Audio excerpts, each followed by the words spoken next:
niet bij die handel, want de klok schiet oren. Want het is alweer schiet tijd voor check.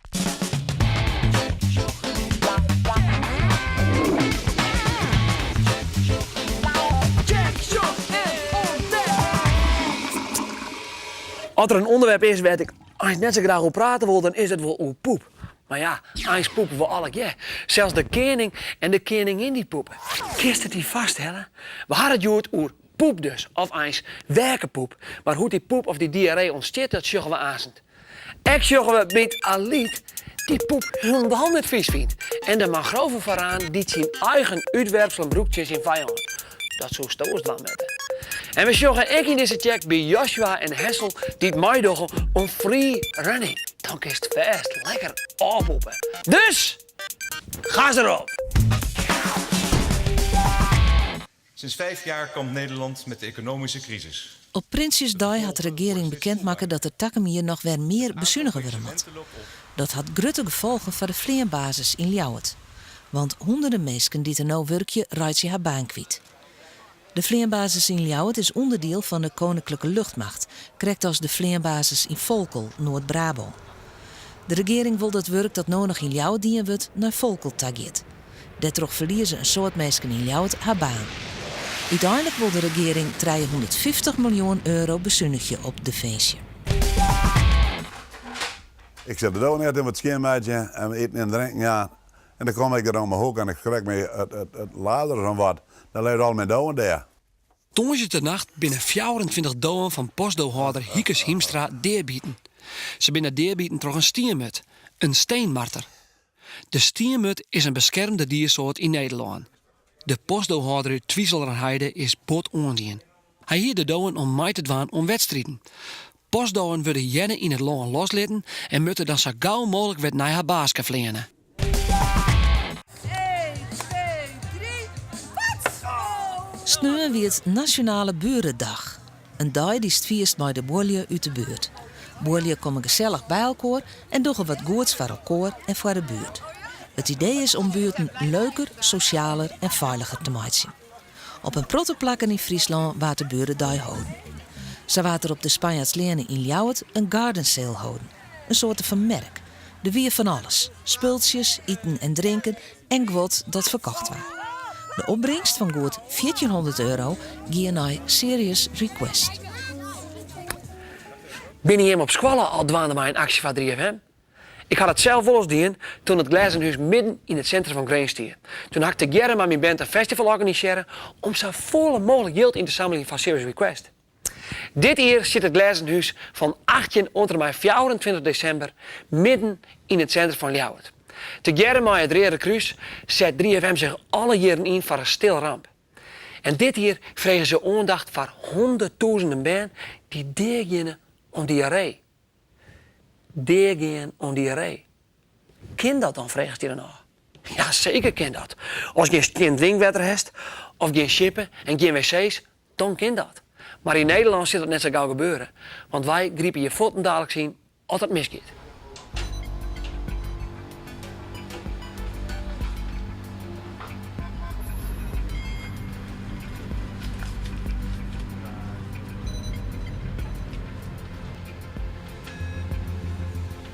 Age Jan Stellingwerf is drokdwande met alle keer proefjes. Hij werkt in het laboratorium van Isoren in Ljouwert. In dat laboratorium ziek je ze uit waar toch meesken diarree krijgen. De laboranten krijgen monsters poep van de ziekenhuizen en huisartsen en die onderzoek je ze.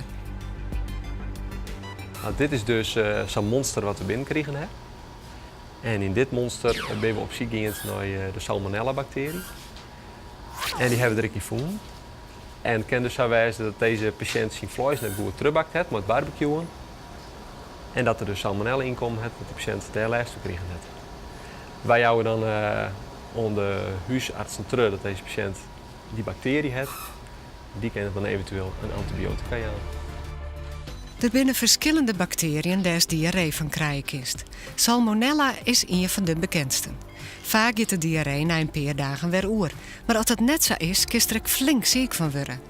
Dan moest soms medicine nemen, antibiotica. Die mijt je de bacteriën deer.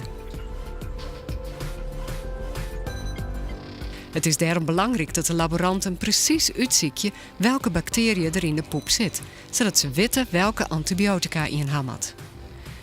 Maar vindt Agian dit werk nou net vies? Het ziet er inderdaad smarrig uit. Maar op een gegeven moment wen je erom. En het roept gelukkig net. Ik zit hier in een speciale kast. Als er lucht van buiten naar binnen zogen wordt, dus de lucht die bij deze poep hangt, die roept net. Dus daar ging de bijstand. Dat scheelt. Ja, zeker.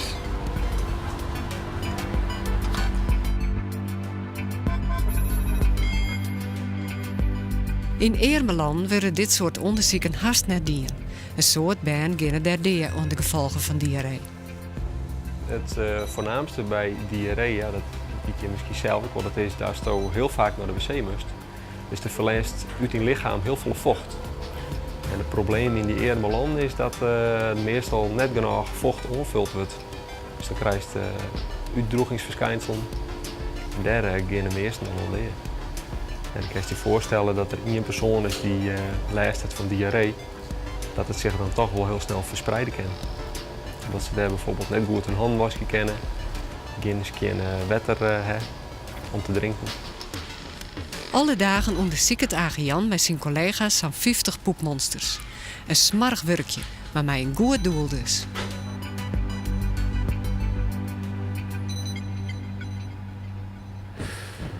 Ja, ik vind dat we mij elkaar ervoor zwaar moeten dat de band die het net zo troffen ha, het beter krijgen. 800.000 band per jaar. Dat binnen dus 2200 band per dag die beginnen om diarree. Kun je die vaststellen? Dat binnen dus 70 klaslokalen vol. Per dag. Actie in de taxi dus. Hey, Halit, bist daar? Hallo Reinoud, hoe is ie? Ja, het gaat wel. En hoe is het met die poep? Pardon? Ja, denk is zo'n chien als het goed gaat bij die. Nou, dat vierlijk zei ik wel, hè? Oh, wacht eens. Stik eens een lekkere keutel van die draaien. Aliet. Nee, echt? Dat ken ik. Lachen. Oké? Nou, dat wil ik zien. Check it. Schiet omheen. Een lekkere keutel, dat bestaat er net. De witte mangroven vooraan in Aquasoet trouwens alles van.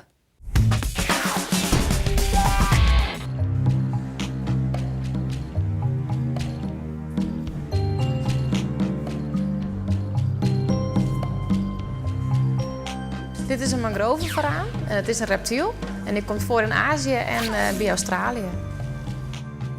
Ze kregen bij ons, ik maar 1 keer of 2 keer in de week kregen ze eten.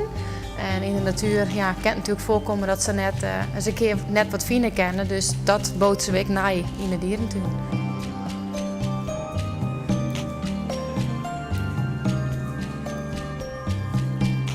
Waarom krijgt ze jong is dat ik natuurlijk de pieken erin laai. En wat ze toen direct deden is de tong uitstekken. En ja, waarom zoals nou een tong uitstekken als je een piekje lezen? Nou, dat doet ze omdat ze dan roekt. Want op die manier roekt het best dus. Dus de tong uitstekken. En wanneer ze de tong weer naar binnen doet, is die strikt moet die hemel te hinnen. Komt die langs een bepaald orgaan. En die zorgen ervoor dat ze roekt. Alleen nog hier geen honger, dus je moet net haar.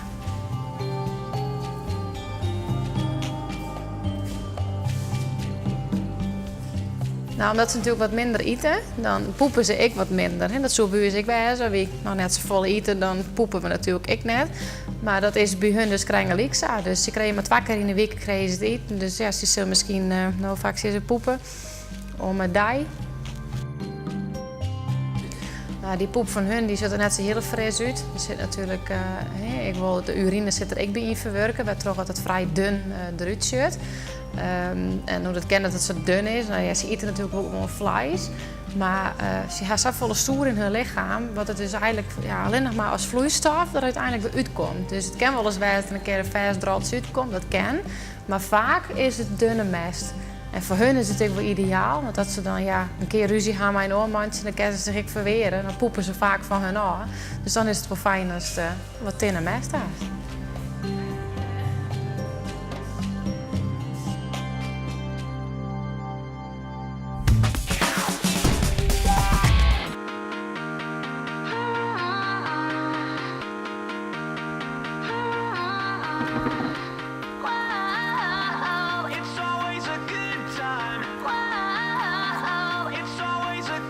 Gatskes. Ja. En toch, hè, Reinoud, zou het eens net zo vies wezen matten. Ik bedoel, koeken, pindakaas, sjerp. Allee, best lekker, toch? Maar... toch, hè? Nou ja, stonken, dat het niet, hè? Valt van mij. Maar om nou een hap te nemen... Nee. Poep, echte poep, bestaat van een treddepad uit bacteriën. Die krijgt binnen door smakers onder vingers of in die eten. Die lichaam kenneert mij, dus hup, die poept het weer uit. En dat smaakt goed, hè? Of zo samen ziek wezen. Poep bestaat ook van één treddepad uit oud bloed. Die eten komt overal in de spijsvertering bloed in en neemt tot mij naar onderen daar. En oud bloed is dus bruin en niet reed. Denk ik maar onder roofke op niveau als bloedhoorn hast. En daarom wordt poep dus echt bruin. Maar het wordt echt bruin toch het laatste treddepad etensresten. Alles wat in die eten zit en wat in lichaam niet broeken kan, dat gaat naar onderen, naar de darmen toe. En dan wordt het vermjellen en dan komen er al je stoffen bij en dit klinkt niet zo fris, maar dit ervoor zwaag je dat die etensresten beginnen te rotsen en te skimmelen. Krijgt als eten was te lang in de keuken bewaren hast. En door dat rotsen wordt de poep dus echt bruin. Al die bacteriën, dat oude bloed en die rotsende etensresten, dat is vanzelfs niet goed om op te eten. En daarom stonkt poep. Of nou ja, stonken. Geur werkt het krijgt ze als smaak. Wat de in je lekker vindt, vindt de oor heel vies. Dus of iets stonkt, ja, dat hangt er maar van af was toch zelfs vies. Maar bij poep werkt dat dus oors. Die hersens gaan namelijk betocht dat het beter is als elke in je poep stonken vindt. Zodat ze niet ontinken mast om er een stukje van op te eten. Laten we toch op poep ha. Reinoud, wist je hoe het kind dat de ene keutel volle hudder is als de oren? Dat komt door de snelheid waarmee die eten door die lichaam gaat. Die eten komt op één hoop in de magen. Die helpt alles eruit wat die lichaam broeken kan en de rest gaat, hup, de darmen in.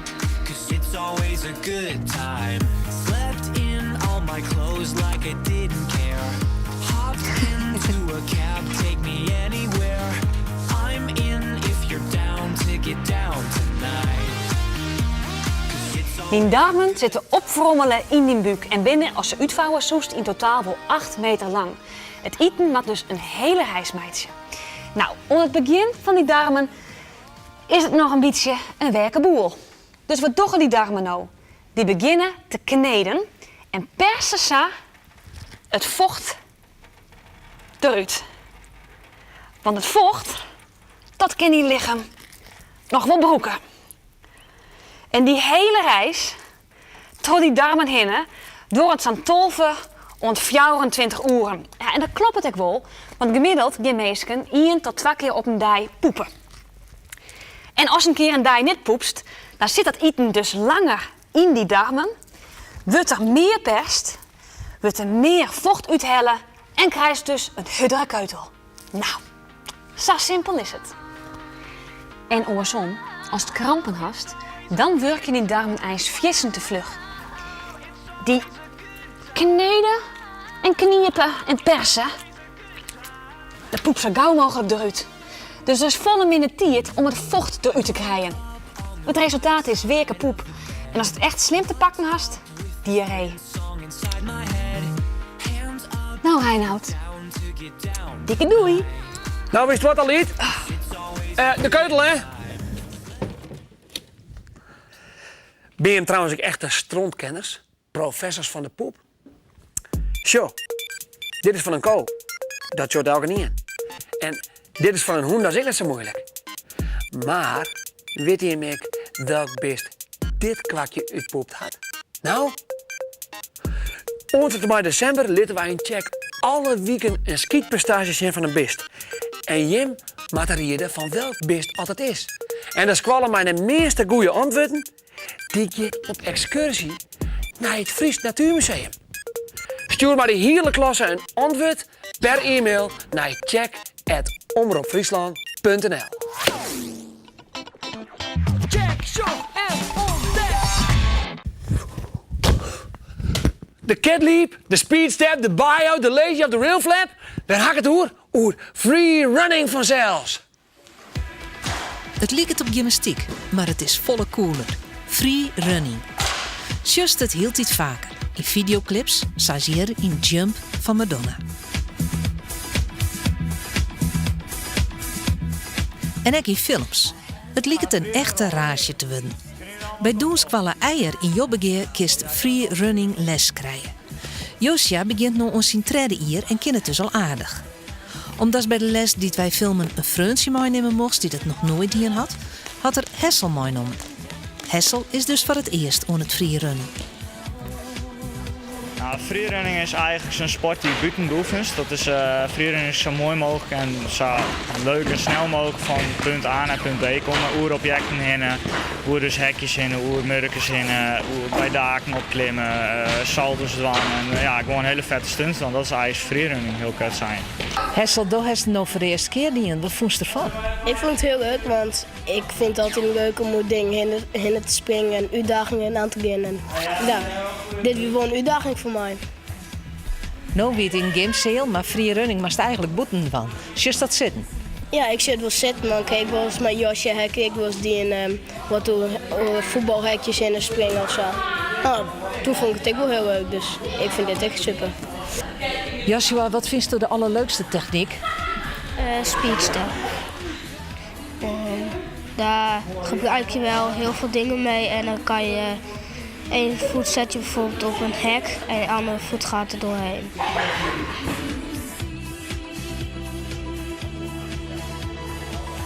En daar heeft ik wat leert, Joet. Wat vond je nou de allerleukste techniek?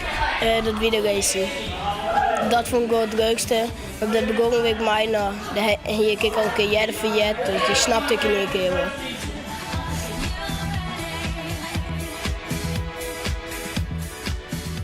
Doe die is het dadelijk heel goed. Ja, nou bedankt, want ik ben wel benieuwd hoe ik het die, want dit is mijn eerste keer. Dus ja. En zuster nou ik op?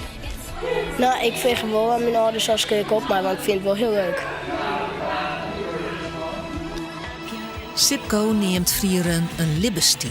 Het is nevens meer als een sport. Continu als ik er sta rond, ik een naaie sta, zie ik wel naar dingen daar van hey, daar kan je mooi op klimmen, dat is mooi om te gebruiken en ja, dat is toch heel awesome als er een staat in. Maar het is toch eens gewoon gymnastiek?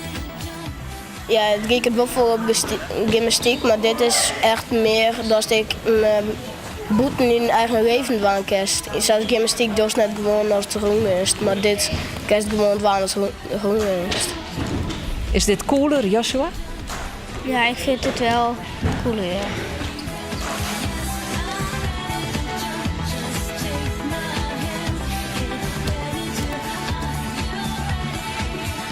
Geweldig!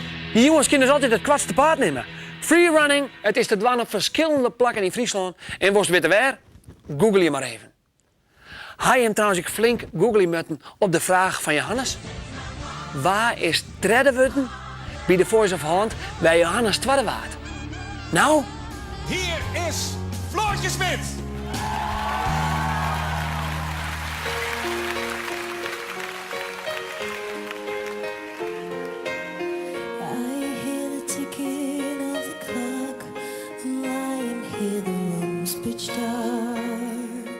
Floortje Smit! En hier in deze tonnen zitten alle e-mails met de goede antwoorden. En dan maak ik nou een uitzitje. Wacht even. Tromgeroffel, daar gaan we. En de winnaar is... Femke Buwalde uit Skettens. Haha, gefeliciteerd Femke. En ik ga hier het prachtig mooie t-shirt voor jou. Maar jawel, de handtekening van Johannes. Maar net alleen naar de handtekening van Johannes. Maar ik zet die van mij, als ik de stift heb, ja, ik zet die van mij direct bij op. Nou, daar komt hij. Hast je nog net doen? Het schiet al je niks. Van een tak om wieken is er weer een spiksplinter naar je check. Hallo!